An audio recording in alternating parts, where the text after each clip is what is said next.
Global માર્કેટ્સની update સાથે જોડાયા છે સહયોગી આરતી મહેતા. ગુડ મોર્નિંગ આરતી, કઈ રીતે આજે વૈશ્વિક બજારો આપણને હેન્ડઓવર આપી રહ્યા છે?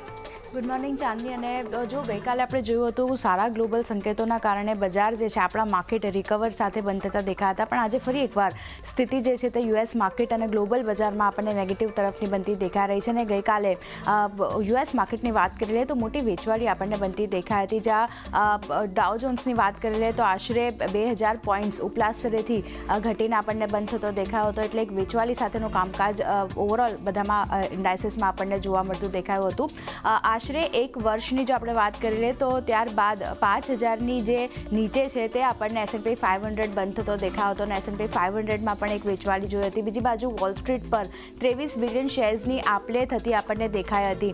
તો આ સ્થિતિ ખાસ કરીને ઓવરઓલ આપણને બનતી દેખાઈ રહી છે. હવે ખાસ કરીને જો ઇન્ડાઇસીસ સ્પેસિફિક આપણે વાત કરી લઈએ તો ઇન્ડેક્સ ફ્યુચર જે છે મંગળવારમાં ત્યાં જે હાઈ બન્યા હતા તેની વાત કરીએ તો S&P 500માં હાઈ 5267ના બનતા દેખાયા હતા, જે બંધ થયા હતા ઘટીને 4982ની આસપાસ આપણને બંધ થતા દેખાયા હતા.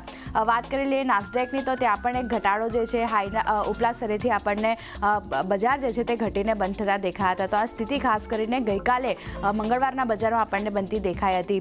વાત કરી રહી યુએસ ચાઇના વચ્ચે જે ટેરિફ વોર આપણને શરૂ થતી દેખાઈ રહી છે તેના ઉપર તો ડોનાલ્ડ ટ્રમ્પે ચીન પર રેસિપ્રોકલ ટેરિફ જે છે તે આથી વધારી દીધા છે અને આ ટેરિફ વધાર્યા બાદ લગભગ 104% ટેરિફ જે છે તે હવે ચાઇના પર આપણને લાગતા જોવા મળ્યા છે. અને આજે રાતના એટલે ગઈકાલે રાતના 12:01 ટેરિફ જે છે તે ખાસ કરીને ચાઇના પર ડોનાલ્ડ ટ્રમ્પે લાગુ કર્યા છે. અને બીજા અન્ય જે 86 દેશો છે તેના પર પણ રેસિપ્રોકલ ટેરિફ જે છે તે અહીંયાથી વસૂલવા યુએસ ખાસ કરીને તૈયાર થતું દેખાયું છે, કારણ કે તેમણે 9 એપ્રિલની જે તારીખ છે તે નક્કી કરી હતી. તો આજથી અન્ય દેશો પર પણ ટેરિફ જે લાગ્યા છે તે પણ વસૂલવાની તૈયારી યુએસ તરફથી થતી દેખાઈ રહી છે.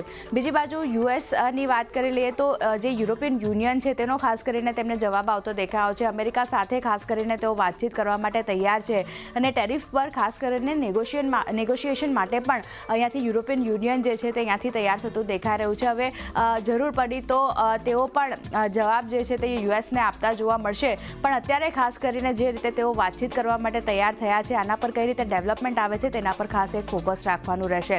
પણ ચાઇનાની જો આપણે વાત કરી લઈએ તો અહીંયા યુએસ અને ચાઇના વચ્ચે સતત તણાવ વધતા દેખાઈ રહ્યા છે, કારણ કે ચાઇનાના પ્રધાનમંત્રી જે લી કિયાંગ છે તેમનું એક મોટું નિવેદન આવતું દેખાયું છે જે નેગેટિવિટી તરફ આપણને આગળ વધતું દેખાઈ શકે છે માર્કેટ.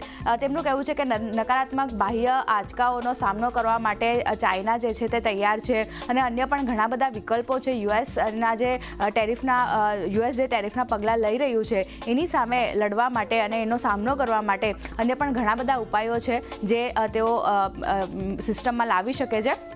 તો આ એક નિવેદન ખાસ કરીને તેમના તરફથી મોટું આવતું દેખાયું છે. પણ ટ્રેઝરી સેક્રેટરી જે સ્કોચ બેસેન્ટે છે તેનું એક નિવેદન આવતું દેખાયું છે.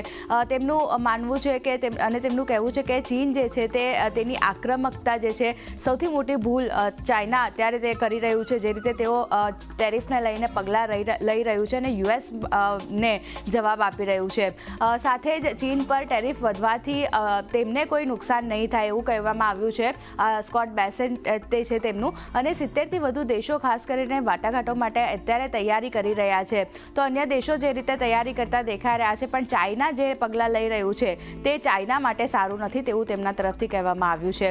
વાત કરી લઈએ એશિયન માર્કેટની તો ત્યાં પણ આપણને ઓવરઓલ દબાણ સાથેનું કામકાજ જોવા મળ્યું છે, જ્યાં નિક્કેઈ જુઓ 3%ની આસપાસની વેચવાળી સાથે અહીંયા ક્લોઝિંગ રહ્યું છે. કોસ્પીની વાત કરી લઈએ, તાઇવાન ઇન્ડેક્સની વાત કરી લઈએ, ત્યાં પણ નેગેટિવ કામકાજ જ આપણને થતું દેખાયું હતું. અન્ય ઇન્ડાઇસીસમાં જુઓ શેંઘાઈ, સ્ટ્રેટ ટાઈમ્સ, હેંગસેંગ બધામાં 1%થી વધુની નેગેટિવિટી આપણને બનતી દેખાઈ હતી. વાત કરી લઈએ ગિફ્ટ નિફ્ટીના સંકેતો પર તો શરૂઆતી કારોબારમાં લગભગ 250 પોઈન્ટ્સની વેચવાળી આપણને બનતી દેખાઈ હતી. અત્યારે જો 146 પોઈન્ટ્સની વેચવાળી અહીંયા આપણને આવતી દેખાઈ રહી છે. અને પોઈન્ટ વાઇઝ લેવલ્સ વાઇઝ વાત કરી લઈએ 22482ના લેવલ્સ અત્યારે ગિફ્ટ નિફ્ટી તરફથી આપણને ઇન્ડિકેશન બનતા દેખાયા છે. તો ગઈકાલે સારી રિકવરી સાથે આપણે જોયું હતું માર્કેટ જે છે આપણા બંધ થતા દેખાયા હતા. નિફ્ટી ખાસ કરીને 22500ની ઉપરનું ક્લોઝિંગ બતાવ્યું હતું, પણ આજે જે રીતે ફરી એકવાર નેગેટિવ સંકેતો બનતા દેખાયા છે, એક નેગેટિવ ઓપનિંગ આજે પણ આપણને જોવા મળી શકે છે. જી આરતી.